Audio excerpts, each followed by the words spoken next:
Hello friends, कैसे हैं आप लोग। आज हमारा यूपी ट्रिपल एस सी पेट के एग्जामिनेशन का ये 10वां टॉपिक है और मैं क्वेश्चन आंसर वाइज लेकर के एलिब्रेशन के रूप में लेकर के चल रहा हूँ। आशा करता हूँ पिछली कक्षाएं आपको पसंद आती होंगी। तो चलिए शुरू करते हैं। आज हमारा टॉपिक है मुगल साम्राज्य। तो पहला इसमें 76 नंबर का क्वेश्चन है। इसमें टोडरमल को निम्नलिखित में से किस नाम से जाना जाता था।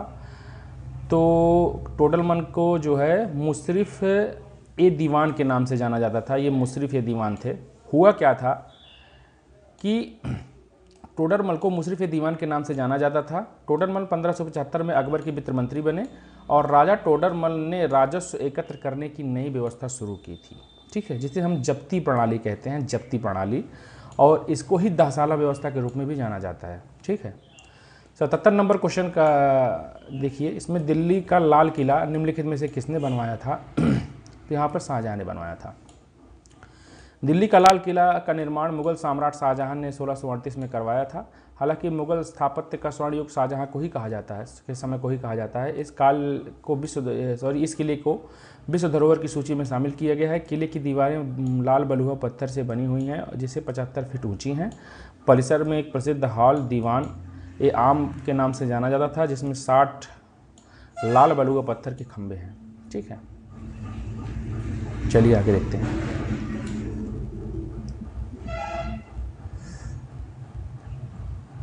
ठीक, यहाँ पर 78 नंबर क्वेश्चन देखिए। यहाँ पर लिखा है जजिया फिर से लगाने वाले मुगल शासक का नाम बताइए। तो यहाँ पर औरंगजेब है जिसने जजिया कर लगाया था दोबारा। भारतीय इतिहास में जजिया एक प्रकार का धार्मिक कर था। इसे मुस्लिम राज्य में रहने वाले गैर मुस्लिम जनता से वसूला जाता था।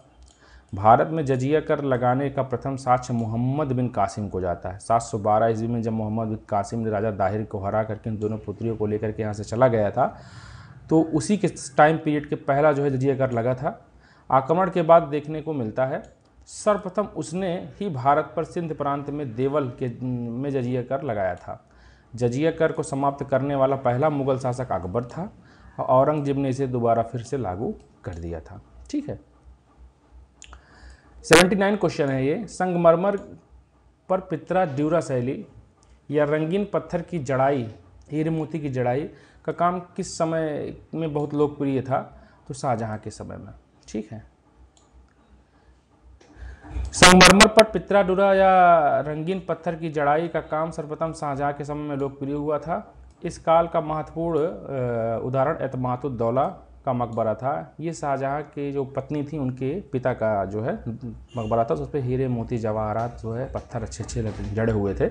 इसे ही पितरादुरा शैली कहते हैं। निम्नलिखित में से किस लड़ाई में मुख्य विरोधियों को सही ढंग से नहीं बताया गया है। तो पानीपत की प्रथम लड़ाई बाबर और इब्राहिम लोदी के बीच में हुई थी। पानीपत की दूसरी लड़ाई टीपू और मराठा के बीच में हुई थी। तो ये भैया गलत है। टीपू और मराठे कहाँ पानीपत की लड़ाई लड़े थे।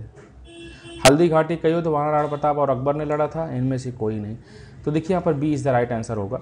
सप्लाई इंस्पेक्टर एग्जाम डेट 17/7/2022 को क्वेश्चन पूछा गया था। इसमें लिखा गया कि पानीपत की पहली लड़ाई 21 अप्रैल 1556 को बाबर और इब्राहिम लोदी के बीच में हुई थी। ये सही बात है। इसमें इब्राहिम लोदी हारा था, बाबर जीत गया था। इस युद्ध में बाबर की विजय हुई, इब्राहिम लोदी मारा गया और अफगान सेना नष्ट हो गई। पानीपत की दूसरी लड़ाई 5 नवंबर 1556 को अकबर और हेमू के बीच में हुई थी। हेमचंद्र विक्रमादित्य हेमू जो कि अंतिम हिंदू शासक था उसके बीच में और अकबर के बीच में हुई थी, बैरम खां के नेतृत्व में। बैरम खां संरक्षक था। बाद में आपको पता होगा कि बैरम खान के पुत्र थे अब्दुल रहीम खान खाना, और उनकी पत्नी जो थी उनकी पत्नी के साथ वो विवाह कर लिया था अकबर ने। ठीक है, इस युद्ध में अकबर की विजय हुई तथा हेमू की पराजय हुई थी, मृत्यु हुई। और इसी प्रकार हल्दी घाटी का युद्ध 18 जून 1576 में हुआ था। हल्दी घाटी का युद्ध 18 जून 1576 में हुआ था। महाराणा प्रताप और अकबर के बीच में हुआ था, जिसमें महाराणा प्रताप पराजित हुए और चेतक पर सवार होकर पहाड़ियों की ओर भागकर आश्रय लिया था। अतः स्पष्ट है कि विकल्प बी सुमेलित नहीं है। चलिए आगे बढ़ते हैं। 81 नंबर क्वेश्चन देखिए। अकबर की सफल भू राजस्व प्रणाली का श्रेय उनके निम्नलिखित में से किस शीर्ष दरबारी को जाता है। तो राजा टोडरमल को। आपको पता होगा कि इन्होंने जब्ती प्रथा या धसाला प्रथा की खोज की थी। तो इन्हीं को सबसे सफल जो है श्रेय राजस्व भू राजस्व प्रणाली के रूप में जाना जाता है। जहाँ भू राजस्व प्रणाली आए मुगलों के समय में, तो आप टोडरमल को आंख मूंद करके लगा दीजिएगा। अकबर की सफल भू राजस्व प्रणाली का श्रेय राजा टोडरमल को जाता है। वह अपने समय के योग्य राजस्व अधिकारी थे। पूर्व में उन्होंने शेर शाह की दरबार में सेवा प्रदान की थी। भू राजस्व की जब्ती प्रणाली की शुरुआत टोडरमल ने की थी, जिसे प्रायः टोडल बंदोबस्त भी कहा जाता है। टोडरमल बंदोबस्त भी कहा जाता है। ठीक है। उसके बाद 82 नंबर का क्वेश्चन देखिए यहाँ पर, शेर शाह सूरी का वास्तविक नाम क्या था? तो फरीद खान इसका वास्तविक नाम था। ठीक है। लोअर पीसीएस मेंस 2019 में पूछा गया है और इसको 21/2021 में भी पूछा गया था। मतलब एग्ज़ाम था 2019 का, री एग्ज़ाम हुआ होगा इसलिए पूछा गया है। शेर शाह सूरी के बचपन का नाम फरीद था। इसने अपनी शिक्षा जौनपुर में प्राप्त की थी। जून 26 1539 में चौसा के युद्ध में हुमायूं और शेर शाह के बीच में लड़ा गया, जिसमें विजय के पश्चात शेर शाह की शक्ति प्रतिष्ठा और दोनों भी वृद्धि हुई। उसने शेर शाह की पदवी को धारण कर अपने नाम का खुतबा पढ़वाया और सिक्के पर भी अंकित करवाया। 17 मई 1540 को कन्नौज या बिलग्राम का युद्ध हुआ। युद्ध में भी हुमायूं पराजित हुआ। मतलब चौसा का युद्ध 1539 और 1540 बिलग्राम का युद्ध, दोनों में हुमायूं हारा था। कालिंजर विजय 1545 के दौरान शेर शाह घायल हो गया और 22 मई 1545 में इसकी मृत्यु हो गई। आपको पता हो कालिंजर विजय में कीरत सिंह के ऊपर हमला कर रहा था और इसी में जो है गोला दागा और गोला टकरा करके वापस आ गया और इससे घायल हो गया और एक्सपायर कर गया। ये शेर शाह का मकबरा बिहार के सासाराम में स्थित है। बस इतना बहुत और क्या करोगे। 83 नंबर देखिए, 1556 में पानीपत की द्वितीय युद्ध में किसके बीच में हुआ था? तो पहला युद्ध हुआ था 1526 में और ये हुआ था बाबर और इब्राहिम लोदी। दूसरा हुआ था 1556 में हेमचंद्र विक्रमादित्य हेमू और आपका अकबर के बीच में। तो अकबर और हेमू इस द राइट आंसर होगा। ये देखिए लोअर पीसीएस मेंस में पूछा गया है। पानीपत का प्रथम युद्ध 21 अप्रैल 1526 में बाबर और इब्राहिम लोदी के मध्य हुआ था। पानीपत के द्वितीय युद्ध 5 नवंबर 1556 को अकबर और मुहम्मद के मध्य में हुआ था।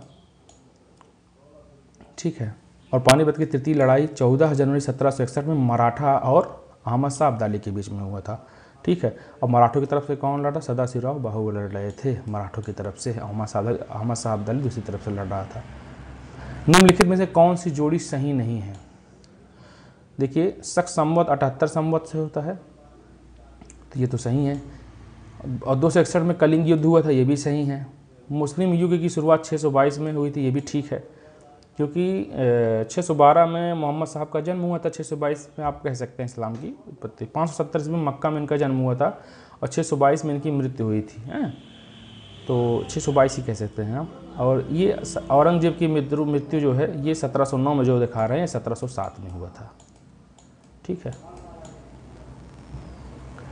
औरंगजेब की मृत्यु 1707 ईस्वी में हुई थी। वह मुगल वंश के अंतिम प्रतापी बादशाह था।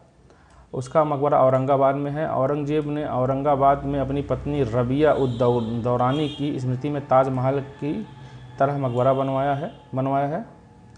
दिल्ली के लाल किले के भीतर मोती मस्जिद बनवाई है। 78 ईस्वी में शक संवत की शुरुआत हुई थी। कुषाण शासक कनिष्क ने इसकी स्थापना की थी। ठीक है।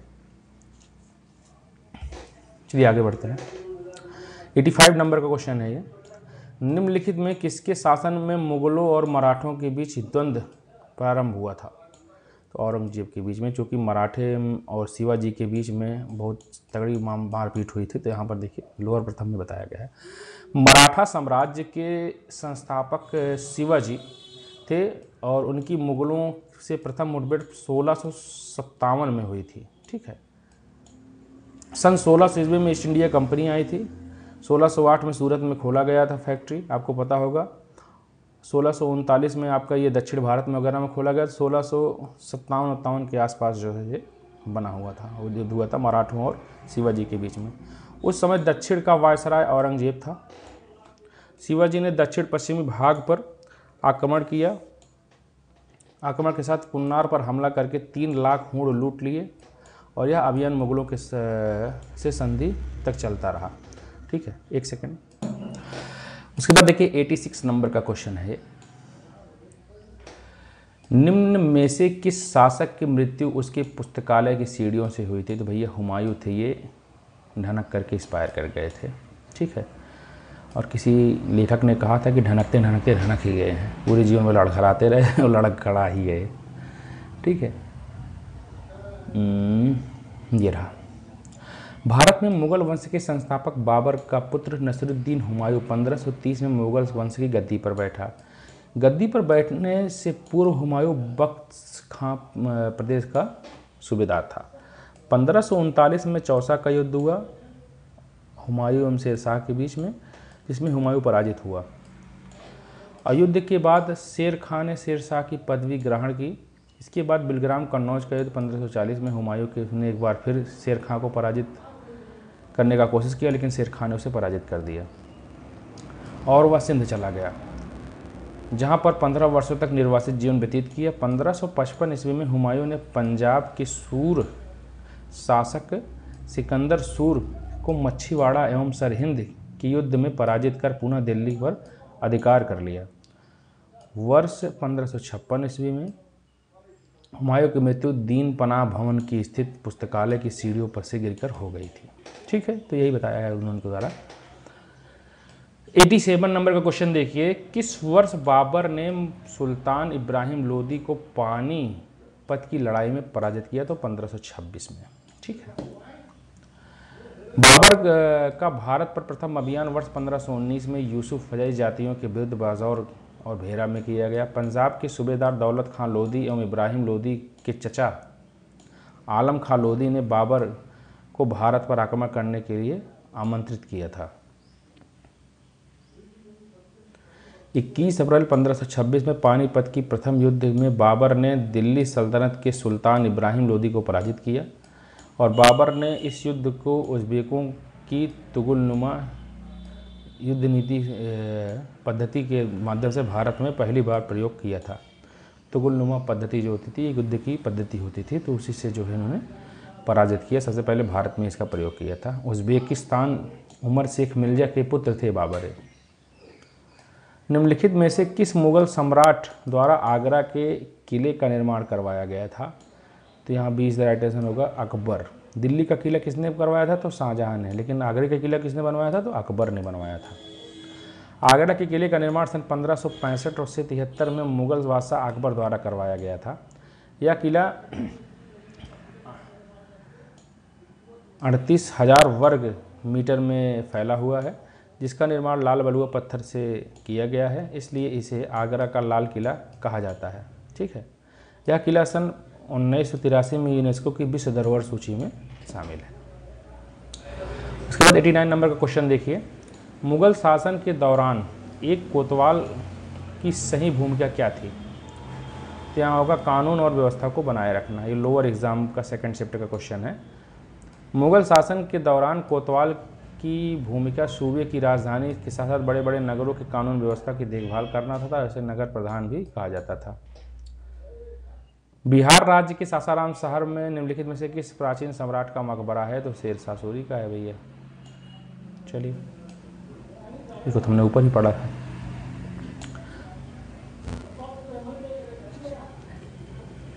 बिहार के सासाराम में शेरशाह सूरी का मकबरा है। यह मकबरा एक तालाब के बीच ऊंचे चबूतरे पर बना है। मकबरा हिंदू एवं मुस्लिम वास्तुकला का मिश्रण है। 91 नंबर का क्वेश्चन है कि मुगल वंश के पहले सम्राट बाबर ने अपनी देशीय भाषा चंगताई तुर्की में अपनी आत्मकथा पुस्तक का नाम लिखा था बाबरनामा। मुगल वंश के वास्तविक संस्थापक जहीरुद्दीन मोहम्मद बाबर तुर्कों की चंगताई शाखा से थे, जिसका संबंध मंगोल नेता चंगेज खां से था। बाबर अपनी आत्मकथा स्वयं लिखी है, जिसको तुजुक ए बाबरी के नाम से या बाबरनामा के नाम से जाना जाता है। यह किताब तुर्की भाषा में लिखी गई है, लेकिन मुगलों की दरबारी भाषा फारसी थी और इस पुस्तक में बाबर ने विजयनगर एवं मेवाड़ साम्राज्य को उल्लेख किया हुआ है। राजा कृष्णदेव राय का भी उल्लेख किया है कि उनके समकालीन थे और काफ़ी प्रतापी थे। भारत में जहांगीर के शासनकाल क्या था? तो जहांगीर का शासनकाल जो है 1605 से 1727 था, क्योंकि आपको पता होगा कि अकबर की मृत्यु 1605 में हो गई थी और उसके बाद 1627 तक इसका जो है शासन रहा। 1605 से 1627 तक भारत में जहांगीर का शासन 1605 में से 1627 तक था, ईस्वी तक था। जिसका शासनकाल चित्रकला का स्वर्ण युग माना जाता है। अब इसके बीच में खुर्रम की भी बड़ी लड़ाई हुई थी। ठीक है। 7 नवंबर 1627 में इसकी मृत्यु हो गई थी। 93 नंबर का क्वेश्चन देखिए, वह कौन सा स्थान है जहां अंतिम मुगल सम्राट बहादुर शाह जफ़र की मृत्यु हुई थी? तो रंगून है भैया। 1857 के विद्रोह के समय बहादुर शाह सेकंड को हुमायूं के मकबरे से गिरफ्तार किया गया था। उन्हें हडसन से ने रंगून निर्वासित कर दिया और जहां 1882 में इनकी 1862 में इनकी मृत्यु हो गई। ये जफ़र नाम से बोले जाते थे। 94 नंबर क्वेश्चन देखिए, पहला कठपुतली मुगल सम्राट कौन था? तो जहांदार शाह था। जहांदार शाह पहला कठपुतली मुगल सम्राट था। बहादुर शाह की मृत्यु के बाद उसके पुत्रों में जहांदार, अजीमुस्सान, रफ़ीकुस्सान, जहानशान में हुए उत्तराधिकार के युद्ध में जहांदार शाह 1712 से 1713 में जुल्फ़िकार खां के सहयोग से सत्ता प्राप्ति की और 51 वर्ष की आयु में जहांदार शाह ने 29 मार्च 1712 में ईस्वी में मुगल राज सिंहासन पर बैठा। जुल्फ़िकार खां उसका प्रधानमंत्री नियुक्त किया गया। जहांदार शाह जुल्फ़िकार खां के हाथों का कठपुतली बनकर रह गया। जहांदार शाह के शासनकाल में प्रशासन की पूरी बागडोर जुल्फ़िकार खां के हाथों में थी। जहांदार शाह ने लाल कुंवारी नामक वेश्या को शासन में हस्तक्षेप करने का अधिकार दे दिया था। लोग इसे लंपट मूर्ख के नाम से भी कहते थे। अजीमुस्सान के पुत्र फर्रुख सियर ने सैयद बंधु अब्दुल्ला खां और हुसैन अली के सहयोग से जहांदार शाह की हत्या कर दी थी। ठीक है, ये रहा इनका इतिहास मुगलों का आपस में मारकाट। 95 देखिए, विश्व प्रसिद्ध मयूर सिंहासन का निर्माण उसकी लाल किले में स्थापना निम्नलिखित में से किस मुगल शासक ने की थी? तो यहाँ पर एलिब्रेशन देखते हैं, एक सेकेंड।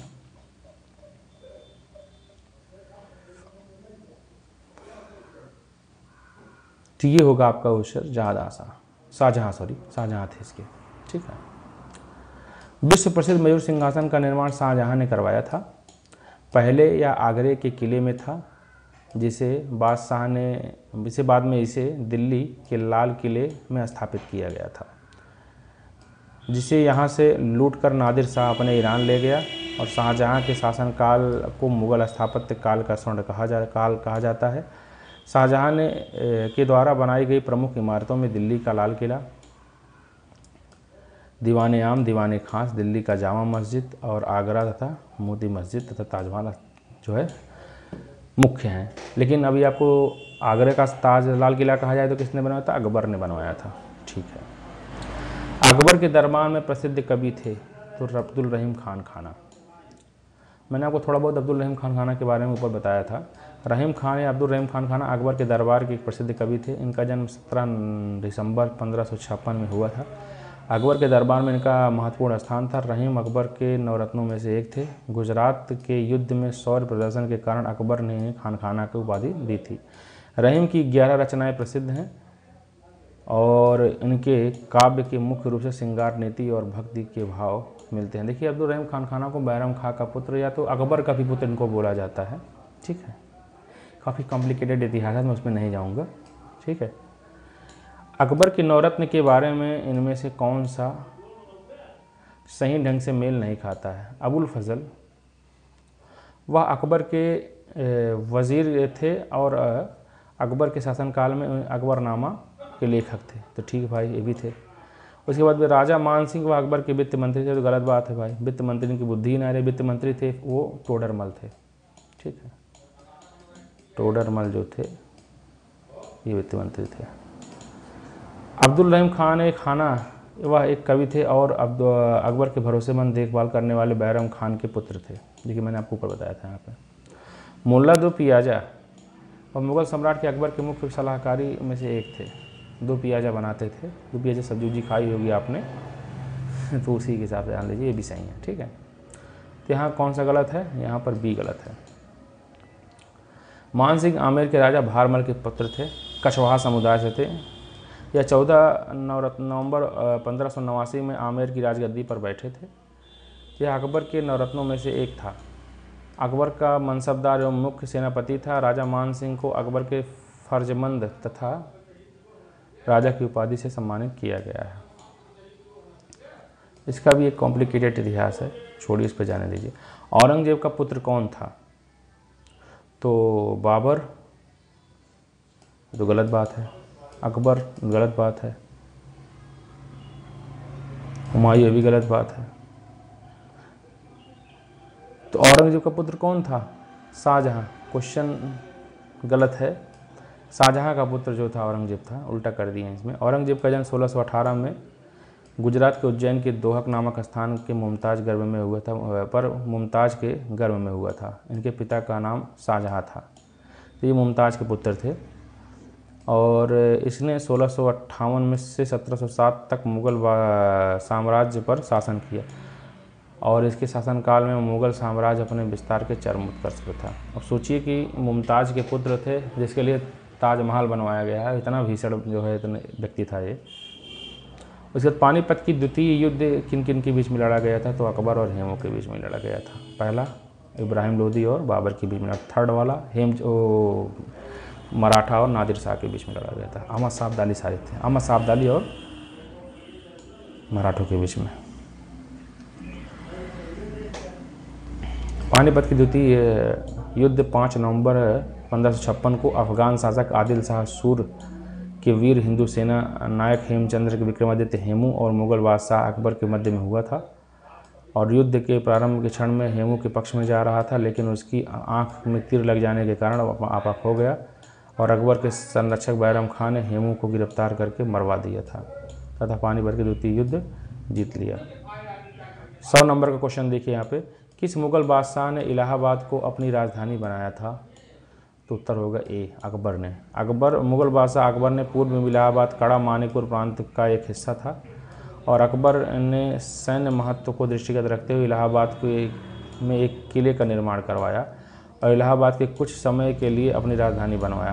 अकबर ने ही प्रयागराज का नाम इलाहाबाद रखा था। ठीक है। 101 नंबर क्वेश्चन देखिए, प्रारंभ में अकबर का संरक्षक कौन था?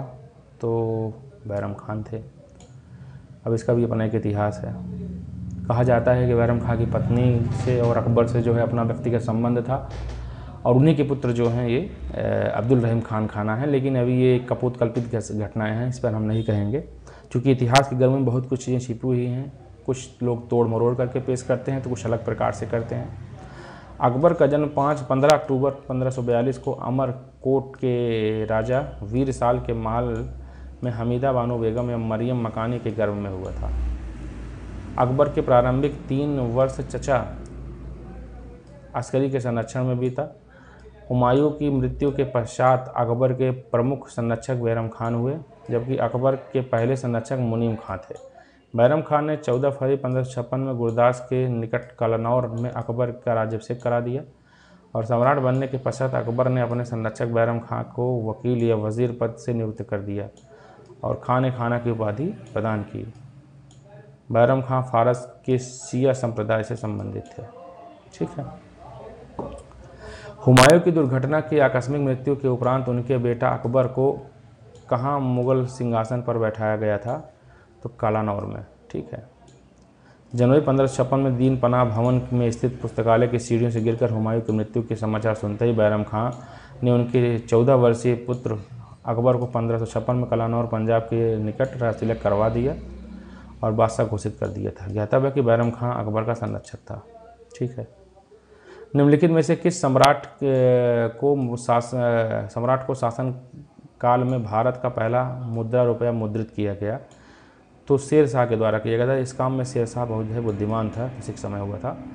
शेर शाह सूरी के शासन में भारत का पहला मुद्रा रुपया जारी किया गया था, जो आज के रुपये का अग्रदूत था। चांदी का रुपया 180 ग्रेन का था, और तांबे का दाम जो है 380 ग्रेन का था, तथा ग्रैंड ट्रंक रोड का निर्माण भी शेर शाह सूरी के शासनकाल में हुआ था, GT road.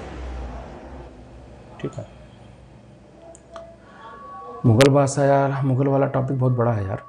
Thomas Roe Mughal सम्राट जहांगीर से किस काल में मिला हुआ था? तो किस किले में, सॉरी कन्फ्यूज़न हो जा रहा है, बाहर कुछ बज रहा है।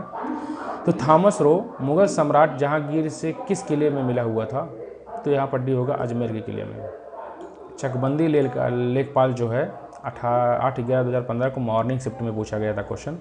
1615 में जहांगीर अजमेर के किले में सर थॉमस रो से तथा 1608 में कैप्टन हॉकिंस से दरबार में मिला था। 1608 में कैप्टन हॉकिंस से राज दरबार में मिला, लेकिन 1615 में जहांगीर अजमेर के किले में सर टॉमस रो से मिला था। ठीक है, तो हॉकिंस पहले आए थे, टॉमस रो बाद में आए थे। 1615 टॉमस रो और 1608 हॉकिंस। इनमें से किसने भूमि मापांकन की व्यवस्था प्रारंभ की थी? तो B is the right answer होगा शेरशाह।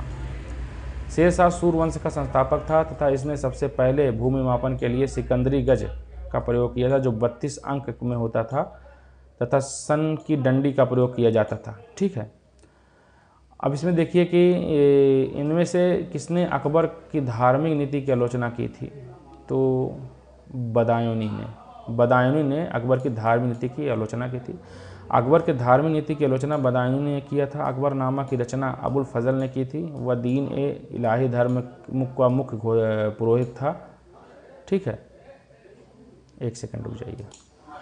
तो दीन ए इलाही धर्म का स्वीकार किया करने वाला प्रथम अंतिम हिंदू शासक बीरबल था। हुआ ये था कि बदायूनी क्यों इसको कह रहे थे कि गलत है कि अकबर की धार्मिक नीति की आलोचना बदायूनी ने की, अकबरनामा की रचना अबुल फजल ने किया था। वह दीन इलाही धर्म का मुख्य पुरोहित था। तो अबुल फजल जो था ये दीन इलाही धर्म का मुख्य था। दीन इलाही धर्म ऐसा धर्म था जिसमें सर्वधर्म संभाव की विचारधारा का प्रकटीकरण किया गया था। ना उसमें हिंदू थे, ना मुस्लिम धर्म थे, सभी धर्मों का सम्मान दिया गया था। तो बदायूनी भाई उसी का विरोध कर रहे थे। हालांकि प्रथम हिंदू और अंतिम हिंदू सम्राट जो है बीरबल ने दीन इलाही धर्म को अपनाया था। इनमें से कौन सा मुगल सम्राट अनपढ़ था? तो भैया अकबर थे, ये कुछ नहीं पढ़े लिखे थे। मुगल सम्राट अकबर 1556 से 1605 में ईस्वी तक रहे और ये अनपढ़ थे। अकबर ने 1562 में दास प्रथा का अंत किया। देखिए काफ़ी इंपॉर्टेंट है कि 1562 में दास प्रथा का उन्होंने अंत कर दिया था। 1563 में तीर्थ यात्रा कर समाप्त किया, काफ़ी सहिष्णु था वो। 1564 में जजिया कर समाप्त कर दिया गया। 1564 में जजिया कर समाप्त किया गया। 1562 में दास प्रथा का अंत किया गया और 1563 में तीर्थ यात्रा कर को भी समाप्त कर दिया गया। 1582 में अकबर ने तौहीद इलाही अर्थात दीन इलाही धर्म की स्थापना की और 1583 में इलाही संवत जारी किया। ठीक है, 1608 में देखिए 108 नंबर क्वेश्चन देखिए, मुगल काल में पुलिस बल के मुखिया को क्या कहा जाता था? तो कोतवाल कहा जाता था। ठीक है, मुगल काल में पुलिस बल के मुखिया को कोतवाल कहा जाता था। नगर के शासन का प्रधान कोतवाल होता था और वह उन सभी कार्यों को करता था जो आधुनिक समय में नगर पालिकाएँ और पुलिस अधिकारी मिलकर करते हैं। ठीक है, वो अकेले ही करता था इस चीज़ को। 109 नंबर क्वेश्चन देखिए, निम्नलिखित में से किस मुगल शासक ने अंततोगत्वा मेवाड़ के शासक महाराणा प्रताप सिंह के पुत्र राणा अमर सिंह से एक समझौता किया था? तो यहाँ पर देखिए शाहजहाँ हैं, अकबर हैं, जहांगीर हैं, या किसी भी मुगल शासक ने ऐसा नहीं किया था, तो ऐसा गलत है। यहाँ पर देखिए आंसर होगा सी, महाराणा अमर सिंह 1597 से 1620 में मेवाड़ के सिसोदिया राजवंश के शासक महाराणा प्रताप के पुत्र थे। महाराणा उदय सिंह के पौत्र थे और कई संघर्षों के बाद अंततः महाराणा अमर सिंह ने शाहजादा खुर्रम के 1615 में ईस्वी में पास संधि प्रस्ताव भेजा, मतलब 1615 के आसपास संधि का प्रस्ताव भेजा और प्रस्ताव का स्वागत खुर्रम ने किया था और सम्राट जहांगीर से आज्ञा लेकर राणा अमर सिंह से संधि कर ली थी। तो जहांगीर से जो है आज्ञा लेकर के संधि हो गई थी। ठीक है, 110 नंबर क्वेश्चन देखिए, जलालुद्दीन मोहम्मद किस नाम से जाने जाते हैं? तो अकबर जलाल थे, व्यायाम प्रशिक्षक थे 1556 से 1605 में। जलालुद्दीन मोहम्मद अकबर को कहा जाता है। अकबर का जन्म 15 अक्टूबर 1542 में हमीदा बानो बेगम के गर्भ से अमरकोट के राजा बीरसाल के महल में हुआ था। अकबर के शासनकाल 1556 से 1605 तक रहा। 1605 के बाद कौन बैठा था? जहांगीर 1627 तक बैठा हुआ था। ठीक है, 111 नंबर क्वेश्चन देखिए, ताजमहल का सुलेख कैलीग्राफर ने 1648 ईस्वी में इसकी रचना की और पूरा किया किसने? तो अमानत खान सिराजी ने। कनिष्ठ सहायक परीक्षा में पूछा गया था। 1648 में अमानत खान सिराजी ने ताजमहल के सुलेखन की रचना की और उसे पूरा किया। ताजमहल भारत के आगरा शहर में स्थित एक विश्व धरोहर मकबरा है और इसका निर्माण मुग़ल सम्राट शाहजहाँ ने अपनी पत्नी मुमताज़ महल की याद में करवाया था। मुमताज़ का ही पुत्र जो कौन था, वो औरंगजेब था। इसका निर्माण कार्य 1632 में हुआ था। 112 नंबर क्वेश्चन देखिए, अकबर द्वारा बनवाया गया प्रसिद्ध ऐतिहासिक स्मारक बुलंद दरवाज़ा उत्तर प्रदेश के किस जिले में स्थित है? तो आगरा में स्थित है। अकबर द्वारा बनवाया गया प्रसिद्ध ऐतिहासिक स्मारक बुलंद दरवाज़ा उत्तर प्रदेश के आगरा जिला में फतेहपुर सीकरी में स्थित है और इस प्रसिद्ध स्मारक का निर्माण 1602 में अकबर ने करवाया था। ठीक है। अपनी असीरगढ़ दक्षिण विजय की स्मृति में से बनवाया था। यह हिंदू और फारसी स्थापत्य कला का अद्भुत उदाहरण होने के साथ साथ विश्व के सबसे बड़े प्रवेश द्वार भी कहा जाता है। कुछ पुस्तकों का उल्लेख में किया गया है कि अकबर गुजरात विजय की स्मृति में बुलंद दरवाज़ा का निर्माण करवाया था, लेकिन ऐसा नहीं है। यहाँ पर जो है वो असीरगढ़ के किले को भी जीतने के वास्ते करवाया था निर्माण। 113 नंबर देखिए कि दिल्ली के प्रसिद्ध लौह स्तंभ जो सदियों से बिना जंग लगे खड़ा था, वह निम्नलिखित में से किस ऐतिहासिक परिसर में स्थित है? यहाँ वह कुतुब मीनार परिसर में स्थित है। लोअर एग्जाम 30/9/2019 को पूछा गया है। भारत की राजधानी दिल्ली में स्थित लौह स्तंभ कुतुब मीनार के परिसर में 1600 वर्षों से बिना जंग लगे खुलेआम आसमान के नीचे खड़ा है और इसकी ऊंचाई 7.21 मीटर और या 23 फीट 8 इंच है। प्रसिद्ध चित्रकार मीर सैयद अली चित्रकारी हेतु किस मुगल दरबार में सहयोगी थे? तो यहाँ पर अकबर भी हो सकता है, क्योंकि जहांगीर तो अपने आप को लगाता ही था चित्रकारी के रूप में। देख लेते हैं, डी होगा आंसर। मीर सैयद अली फारस के एक प्रसिद्ध चित्रकार थे और हुमायूं निर्वासन के जीवन व्यतीत कर रहा था, तभी उसकी मुलाकात वहाँ दो प्रसिद्ध चित्रकार मीर सैयद अली ख्वाजा और अब्दुल समद से हुई और हुमायूं दोनों से प्रभावित होकर उनको अपने सहयोगी बना लिया। तो हुमायूं सही होगा। मीर सैयद अली जो है हुमायूं के सहयोगी थे। पंचमहल किस में स्थित है? तो पंचमहल जो है फतेहपुर सीकरी में स्थित है। पंचमहल फतेहपुर सीकरी में स्थित है। यह एक 5 मंजिला इमारत है जो बौद्ध विहार शैली में बनाया गया है। पंचमहल में जितने भी स्तंभ हैं वे सभी विविध प्रकार के हैं। प्रत्येक की सजावट एक दूसरे के भिन्न है और प्रायः कलश घंटियाँ और फूल और पत्तियाँ बनाई गई हैं। अब यहाँ पर एक क्वेश्चन और देखिए, निम्नलिखित में से कौन सा संयुग में नहीं है? तो बड़ा इमाम बाड़ा वही लखनऊ में है। फिरोज शाह कोटला ये दिल्ली में है। ठीक है। निशात बाग भी जम्मू कश्मीर में। हुमायूं का मकबरा इलाहाबाद में नहीं है, दिल्ली में शायद है ना। कहाँ पे देख रहे हैं? दिल्ली में अवस्थित है। ठीक है, ये तो गलत है। हुमायूं का मकबरा दिल्ली में अवस्थित है। यह इमारत मुगल वास्तुकला से प्रेरित मकबरा स्मारक है। 1993 में इस इमारत को यूनेस्को की विश्व धरोहर सूची में शामिल किया गया है। ठीक है। निम्नलिखित में से कौन सा सुमेलित नहीं है? बाबरनामा बाबर ने लिखा था। शाहजहाँ नामा जो है मोहम्मद ताहिर ने लिखा था। हुमायूं नामा गुलबदन बेगम ने लिखा था, हुमायूं ने नहीं लिखा था। तुझे के जहांगीरी जहांगीर ने लिखा था। देखिए, हुमायूं गुलबदन बेगम ने लिखा था। तुझे के जहांगीर ने लिखा था। इनायत खान ने लिखा था। बाबा नाम बाबा ने लिखा था। ठीक है, आगे बढ़ते हैं। 118 नंबर क्वेश्चन देखिए, अकबर ने अपने दरबारी संगीतज्ञ के रूप में किसे नियुक्त किया था? तो दरबारी मियाँ तानसेन थे और कौन था? यही थे। मुग़ल काल में संगीत का सर्वाधिक विकास अकबर के शासनकाल में हुआ था। आईने अकबरी ने अबुल फजल के 36 श्रेष्ठ गायकों का उल्लेख किया हुआ है। आईने अकबरी में अबुल फजल ने 36 श्रेष्ठ गायकों का उल्लेख किया, जिसमें तानसेन बाज बहादुर सर्वश्रेष्ठ एवं प्रमुख थे। अकबर के दरबार में तानसेन के अतिरिक्त अन्य ध्रुपद गायक बैस बख्श, गोपाल, हरिदास, सूरदास आदि थे। तानसेन की मुख्य रचनाएं मियाँ की टोढ़ी, मियाँ का मल्हार, मियाँ की सारंग, दरबारी कान्हड़ आदि है। अकबर ने तानसेन को कंठाभरण या वाणी विलास की उपाधि प्रदान की थी। ठीक है, कंठाभरण या वाणी विलास की उपाधि तानसेन को प्राप्त थी। तो बस आज के लिए इतना ही। कल हमारा जो 11 नंबर का टॉपिक होगा मराठा होगा। मैंने सोचा कि आज पूरे मुग़ल साम्राज्य को ख़त्म कर देते हैं, तो मैंने जो है मुग़ल को ख़त्म कर दिया पूरा। अब हमारा अगला टॉपिक होगा मराठा। तो आज के लिए इतना ही। नमस्कार, जय हिंद, जय भारत।